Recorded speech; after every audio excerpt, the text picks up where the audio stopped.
புதுச்சேரியில் நடைபெற்ற பாமக புத்தாண்டு சிறப்பு பொதுக்குழு கூட்டத்தில் நிர்வாகி நியமனம் தொடர்பாக ராமதாஸ் அன்புமணி இடையே மேடையிலேயே மோதல் வெடித்தது.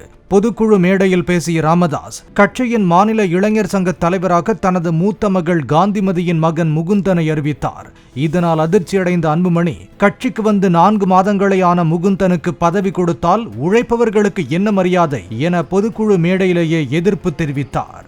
இளைஞர் சங்க தலைவர் பொறுப்பை ஏற்று அன்புமணிக்கு உதவியாக எனக்கா?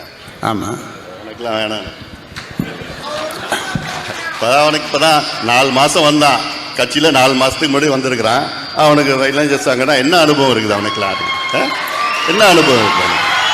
வேற என்ன போட்டு பண்ணுங்க, நல்ல அனுபவசாலியாக பண்ணுங்க தான் நான் சொன்னேன். களத்தில் நல்ல ஆள் வேணும், நல்ல திறமையாக வேணும்னு. வந்த உடனே போய் அப்புறம் இளைஞர் சங்க பொறுப்பில் போட்டு பாமக கட்சியை தான் நிறுவியதாகவும் தனது அறிவிப்பை யாராக இருந்தாலும் செயல்படுத்த வேண்டும் என்றும் கூறிய ராமதாஸ், தான் சொல்பவர்கள்தான் கட்சியில் இருக்க வேண்டும், இல்லை என்றால் கட்சியை விட்டு போங்கள் என காட்டமாக கூறினார். நான் சொல்றதுதான் நீங்க சொல்லுங்க, கேட்கணும். யாரா இருந்தாலும் நான் சொல்றதுதான் கேட்கணும். எல்லாம் பண்ணுங்க, நீங்க பண்ணுங்க. புரியுதா? நான் சொல்றதை கேட்கலன்னா யாரும் இந்த கட்சியில இருக்க முடியாது. இது நான் உண்டாக்குற கட்சி. நான் சொல்றத கேட்கலன்னா யாரும் இந்த கட்சியில இருக்க முடியாது. என்ன சரின்னா சரி, போ.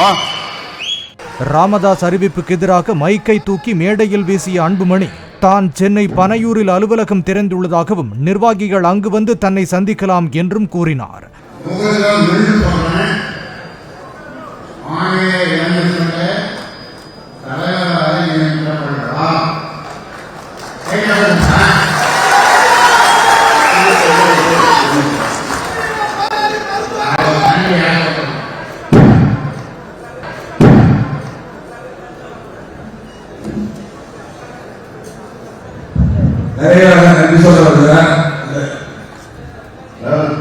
சென்னையில பனையூர்ல எனக்கு ஒரு அலுவலகம் நான் வச்சிருக்கேன்.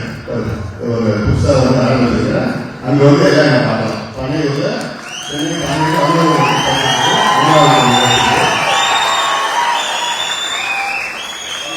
ராமதாஸ் மற்றும் அன்புமணி இடையே வார்த்தை மோதல் ஏற்பட்ட நிலையில் ஆதரவாளர்கள் 2 பிரிவாக ஆரவாரம் எழுப்பியதால் பொதுக்குழுவில் குழப்பமான சூழல் ஏற்பட்டது.